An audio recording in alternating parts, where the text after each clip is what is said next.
Well, good morning again, everybody. Welcome to the Team Excellence Call. This is Lynn Gardner, and I'm calling in from beautiful Virginia. It is a bright, sunny day today. It's got a little cool breeze to it, so I am a happy camper. And if you follow me on Facebook, you see that I'm having every meeting imaginable from the front porch of my farm. And so this is, I'm a happy person when the weather's great. But, pretty soon, I don't know what the weather will be, but I'll be heading out to Las Vegas right along with so many of you. And I'm so excited to be meeting with you for the first time. It just puts some faces to these voices that I hear, and I feel like I have these friendships from afar. It's just going to be, it's going to be like a revival week, where we, reunion week, excuse me, where we meet everybody and we get to just have a bigger bond with those relationships. I did get a message from Omar as a reminder there won't be a call next week, no calls next week actually, and so please pass that on. If you know people that weren't on the call today or won't be on the call tomorrow, don't let them be surprised as they sit on hold with music forever. We're going to be focused on different things, bigger things, I guess. But for those of you that aren't able to attend the convention with us, I just want you to know that we'll do our best to allow you to live vicariously through us. We'll share with you from afar, and I know that the calls for the week after the convention are going to be so fired up. You just feel like you're there. You feel like you're floating through it. But as I was thinking back on the convention last year, I was going to just kind of run that through my mind, and I was reminded of so many good things, good experiences, good relationships that I gained from it, and the prevailing message last year was to unify. In fact, me being added to this call series was one step that O.R. Ramirez took to unify this call, to bring people from other teams, other groups, other areas geographically, and bring us together as a sign of unifying. And it's beautiful. And what an honor it has been for me to be a part of it, But God's timing is always perfect when I bring these messages across. I guess you have to wonder, are we talking about a thoroughbred horse or a heavyweight champion? But today it's a little bit different, because I was thinking about last year unifying, and I was also in that same time on the leadership call, that Laws of Leadership call that Tamia is doing on Sunday night at 9 p.m. Eastern. If you're not on those calls, believe me, guys, you need to be on those calls. And if you were to pay for this training she's offering, most of us couldn't afford it. So it's really gaining a lot. But anyway, we're talking about, the enemies of unity. And what 5 things that can get in the way, the enemies of unity, would cause people to not unify. And it was said that people don't naturally unify; they have to be led to unify. And how beautiful is that? As you look at our industry, you see so many leaders like Omar and Tamia working diligently every day, persevering to bring, to have people unify all across the globe on the mission that we're all on. But if we aren't careful in life, we can get caught up in a lot of division that's taking place in our world today. Believe it or not, and it might be hard to believe on the surface, but even the political platform has many people divided, including some of our own. It's unbelievable. I don't live on Facebook. I use Facebook. Spiritually, I am used by God each morning, but I use it otherwise for my business. I'm not on it, but I can hardly be on it without seeing, people just attacking one another in this environment that we're in, whether they're battling out issues, laws, race, the political platform, political correctness. It really doesn't matter. It's kind of out of control. And you guys have heard me say in the past, I raised my family to be well versed on on current events. We discuss things in our family. In other words, I like to know what's going on.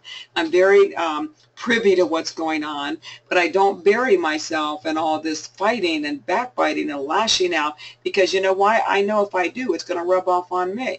We can easily fall prey to things that threaten our unity if we spill over, and it can spill over into every area of our life, including our business and our relationships in our business. Suddenly, we'll look at another business might look appealing. We start getting disgruntled. We just feel this within our spirit. Suddenly unkind words are spoken about other people, and unkind things are said about our company. And before you know it, it just is a train wreck. So we have to be mindful of it and remember that people don't naturally unify. We lead them to that, okay? Because it doesn't have to be out of sorts. It doesn't have to have a lack of unity ever, not in our own relationships, and certainly not in our business. Again, before you can turn around, people are just become disgruntled with everything. It's not, I can't think of a bigger or better example of how people can easily fall prey to their environment, but remember, we have to lead people to unity. So the question is, will you divide and conquer? Will you get caught up in all this, whether it's politics or your own attitude or your lack of leadership or whatever? ever, will you divide and conquer, or will you make a commitment to unify and win? You know, keeping in mind that people don't naturally unify, but are led to unify, it should make sense to you that we have a major role in that in our life, and a major part of that to make people unify. We lead our families to unify. You know, it's could be a natural thing with children, with sibling rivalry, to have conflict, and, you know, mommy, do you have a favorite? That kind of thing that goes on. And as parents, we do our best to resolve conflict, and we use teachable moments to mold our children into peace and hopefully fulfilling relationships in the future. Because you know what? It's that foundation that will lead the way to their future. And if they witness conflict with us, if we refuse to resolve that and to lead the way, if they see division, they see fighting, they see conflict in the home, they're going to mirror it. And you know, you'll be surprised one day as they reach their teen years and they lash back out at you, is because you didn't instill that unity within your home. You didn't lead the way to unify. You've got to teach them what you need them to be, the same as you do with people in your business. You know, we have a major role in our relationships. You know, whether you have a significant other, you're married, or, you know, whatever, you have a major role in that. You know, you can't just sit back when there's conflict and just wait for unity. It doesn't work that way. We lead the way for it, and frankly, if we care, we fight our way for it. We just keep going toward unifying. And, you know, we most assuredly, absolutely, bar none, nobody's exempt, we have a role in this business to lead the way to. So I want to just recap, even if you were on that leadership call, I don't think there is enough talking about these or highlighting these 5 things that can be an enemy of unity, and I want to cover them again today. So number 1 is poor communication. You know, when you think about it, it takes a lot of work, a lot of effort, and a lot of heart to be a good communicator. You know, it's easy, you know, to fall prey to bad communication. You know, you can either have poor communication, no communication, miscommunication, you know, and sometimes it's easier, whether we're talking about a relationship, you know, personal relationship, or a relationship in the business. Sometimes it's easier just to not say anything, you know, but that's not the way we grow, and that's not the way we unify. You know, we have to be sure that we're communicating well. We're communicating everything well, you know, every topic well. In our business, we might be communicating through this call and leading out information, or as we're trying to develop people into our business or develop them into leaders, we've got to communicate what that looks like, you know. But it's interesting, one of the practices that people take, especially like in relationship counseling, I've learned to do this in my business a long time ago, and that is that, you know, someone would say something. Let's assume you're talking to someone else and you say something, you say, tell me what you heard me say. And you know what? The more volatile the situation, the more bizarre that response is. Because usually what happens is people process what you said based on their own emotion or their own opinion of what you said, and they spit it back out, something completely different than what you said. It takes effort, and sometimes that's a good practice to go through, especially if you identify, you know, someone in your business and you seem to be not on the same page kind of thing, or in a relationship if it's particularly volatile. You might want to take those steps and say, okay, you say what you say it, and then you say, what did you hear me say? And have them repeat it back, and keep working on it until you actually communicate that message. It teaches both of you, one to listen and one to speak. You know, it never grows old. You guys know that I taught a lot of Dale Carnegie back in my day, and you know, one of the things I learned to do for my business as part of that training was I say what I'm going to say. Let's assume I'm presenting our business to someone. I tell them what I'm going to tell them. I tell them, and then I tell them what I told them.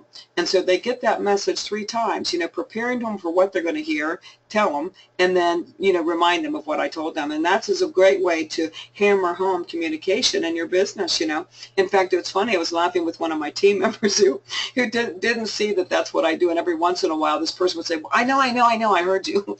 And I would say, I'd have to bring them back down because obviously we weren't communicating right. But communication is the key.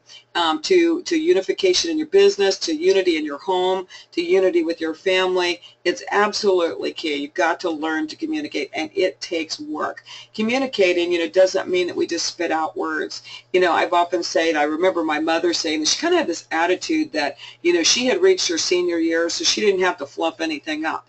And I would rein her back in and say, I don't care how old you are, you still have a responsibility to be polite. You know, so communication takes on all shapes and sizes, but we have to, it's not just what we say, it's how we say it. And a lot of times it takes work. Enemy number 2 is lack of shared purpose. You know, again, whether you're talking about your family or a relationship that you're in, or you're talking about your business, you need to understand the purpose, your shared purpose. You know, why are we doing this? You know, with my family, I would routinely remind them, you know, we're a team, and this is what we hope to be, and this is who we are. It was, you know, kind of like a coach, you know, reminding them of our shared purpose. Certainly in a relationship, you have to do that. You know, you start falling away in different directions or not agreeing in certain directions, you have to be reminded of what's our shared purpose here, and for wow, do we need it for our business. You know, you can't just assume that people stay excited, stay motivated, you know, continue to grow. You can't just assume those things. You have to forever be reminding them of our shared purpose. It's easy, thank the Lord, with our business. You know, what a great purpose we have, what a great mission we have, and it's fun to and rewarding just to talk about it. But it's very important that you forever remind the people in your world what the shared purpose is. And you know what? They want to know. People want to understand. You know, I can remember as a child just being out there in the dark. I mean, you guys have heard about my life. I'm not whining. I'm grateful, frankly, for who I am. But, you know, imagine, you know, we lived in 21 places by the time I was a freshman in high school. And, you know, you just get jarred awake at night and told to get in the car and going down the road. You know, I have this need to, I want to know what's going to happen here, you know, even if it's bad, I need to know. I want to know the direction. I want to understand the plan. And it doesn't matter. It does not matter if I've got to prove anything, but I survive a lot better in life if I know what's going on. And you know what? I'm not any different, regardless of whether or not you had a turbulent childhood. We want to know what's going on, and we want to know what direction we're going in. So number 1, poor communication. Number 2 is the lack of shared purpose. Number 3, unresolved conflict. You know what, guys? No matter how good you are at letting things shake off, and you just let them, you know, roll off, and you bury them, no matter how far you bury them, how deeply you bury them, conflict does not go away if it's not resolved. It will fester. It will rise up when you least expect it, and you'll be shocked it comes back out. It's going to keep coming back out until you resolve it. You know, that's particularly true in like a marriage situation. You know, we often hear men joke about, you know, some little thing happened, and then she goes off and reminds him of something that happened 8 years ago. Well, the reason, because it was never resolved. It didn't get resolved. It just got buried. And so you cannot live through life in personal relationships or with your children or you know, in this business with unresolved conflict. And again, you know, that unresolved conflict kind of goes back up to the first point again, doesn't it? Communication. You know, I don't like conflict. I don't like adversity. I don't like people mad at me. I don't like to deal with it. It's a very big thing for me to face what's going on around me and to be willing to stay calm and to work my way through it, even though I might be hurt or I'm angry or whatever. It's hard, right? But I know through experience and through burying things deep within my own soul, they do not go away. You've got to resolve conflict. So it could be even a simple conflict in your team. You know, I know sometimes we're just working so hard and we're so diligent at what we're doing that even a little thing, you know, might have somebody get upset over something little. You know, you didn't send me that email, or you never made that announcement, whatever it is. And we have a tendency to say, oh man, get over it. And we just kind of let it go. Well, you know, that will fester. So even the little things that you think may not have significance, they do to somebody else. If it's an issue, it's an issue. It doesn't matter whether you think it should be an issue. It matters that it's an issue. You know that I'm a woman of faith, and I've often said this in my life. You know, I can do something. You'll hear where people have had a wrong happen to them, or they've been accused of a wrong, and we hear so many times, well, I'm not sorry. I didn't do anything wrong. Well, you know, the real issue is not whether you actually did that or not. The real issue is that's how it was perceived. And so we have a responsibility to go through conflict, unresolved conflict, to roll up our sleeves, to tenderize our heart, and to be a communicator and try to get it done. Because if you don't, it will absolutely resurface at some point. You can't live with unresolved conflict. Enemy number 4 is gossip.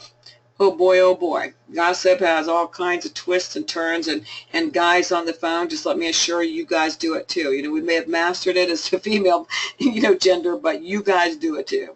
And there's something within each of us, if we're not careful, that actually, if we're not careful to work on ourselves, work on our character, work on our confidence, work on our mission, you know, we kind of fall prey to that. You know, it might feel good to hear something bad about somebody else. You know, so if you're struggling yourself, in you know, misery loves company, as they say. But there, gossip is death. Okay. Now that doesn't mean that you don't have somebody that perhaps you can vent to in your business. Okay, some of you might be venting to someone at home, but some of you might have, you know, a confidant in the business, and that doesn't mean that you can't ever vent. But you know what, you got to be sure that you carefully and prayerfully pick the people that you open up to like that they truly do have your best interests at heart, that they truly are a sounding board for you and not a gossip pit. Okay, because you know, you just can't let the gossip continue on. It's got to stop. It's death. It's death in your relationship, it's death in your home, and it's death in your business, you know. And I don't know, sometimes I have to, you know, have little affirmations or prayers in my mind, you know, where I remind myself, you know, not to listen to what's being said. And I've gotten better and better and better about cutting it off when it starts. You know, people start gossiping to me. I'm getting better and better about cutting that right off. And I'll sometimes bring it up to say, gosh, you know, I wonder what's being said about me when I'm not there. You know, so you have to be careful of it, and be a good leader, be a good example there. Don't gossip, just shut up, okay? It's not easy, but you can do it and I can do it. And number 5 is sanctioned incompetence. And really what that means is that there's a big difference between being empowered and being entitled. You know, sometimes we see people that haven't really built their character and they see immense success, you know, and they get this kind of a feeling of entitlement, you know, because they made it that far. But actually they overlook the importance of empowerment. You know, we have to empower others to be all that they can be. We have to be encouraging them. They're not entitled to that.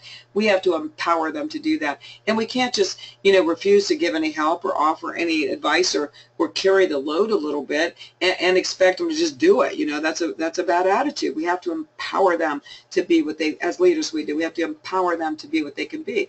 You know, think about when you try to, you know, work this through your mind. Think about your own family. You know, do you want to empower your children? Do you want to instill in them the character and the things that it will take to be all that they can be? Empower them. Give them the tools and the confidence and the education and all those things that it would take to be what you want them to be or what they desire to be. Or do you want a kid that's entitled? You know, that thinks you just owe them, that they don't really need to do anything, that it should happen just because they breathe. Same thing is true in our teens, believe it or not. You know, we have to encourage empowerment. We have to empower others, and we have to encourage others to empower others, and that's how we grow a big business, you know. But entitlement, there's no place for that. You know, we all have a responsibility. It always starts at the top. You can't be a good parent, you can't be a good mate, and you can't be a good business leader if you don't, you know, man up and take responsibility for yourselves and always strive to be the very best that you can be so that you can lead others. So the question of the day again is, you know, are we going to divide and conquer? Are we going to battle it out through life? Are we going to allow negative things get in the way? Are we going to, you know, let any of those 5 things as enemies of our unity get in the way? And really only we can answer that for ourselves. You know, this is a very difficult time in our history, but it's the most exciting time for our business. I mean, it's never been more exciting. We are on the brink of amazing things, and you'll hear me probably every call in saying that when you're on the brink of good things, you will always face adversity. It's just the law, the spiritual principle. You're going to face some adversity. So it really starts with each one of us, doesn't it? When we see adversity, we have to be sure that we have an attitude that wants to unify and not rip up. We have an attitude that says it's going to be all right and not surrender to it. So in many ways, we can look at the world that we're in and get a good lesson from it. You know, we can be passionate without lashing out. You know, we can have, you know, a determination and an ambition without ripping other people out. We've got to unify. Just like we talked about at last convention, even more so now. The world is different and the business is brighter and bigger. And so we have to look within our own selves. We have to look with what our part is in a bigger picture to unify, whether it's in our family and our children or our business, and just refuse to surrender to it all. Just make it a commitment to be the best that you can be. Make it a commitment to unify, okay? So on that note, I just want to tell you guys again, I'm excited for seeing each one of you. We're going to unify to another level at the Global. I'm really sorry for those of you that can't attend. We will miss you, and again, we'll fill you in and do our best to kind of let that convention excitement rub off on you and share with what we have. I'll see you next week, you know, at Global. I won't see you on the call next week. See you at the top, and I'll catch up with you guys later. You make it a great day. Bye-bye.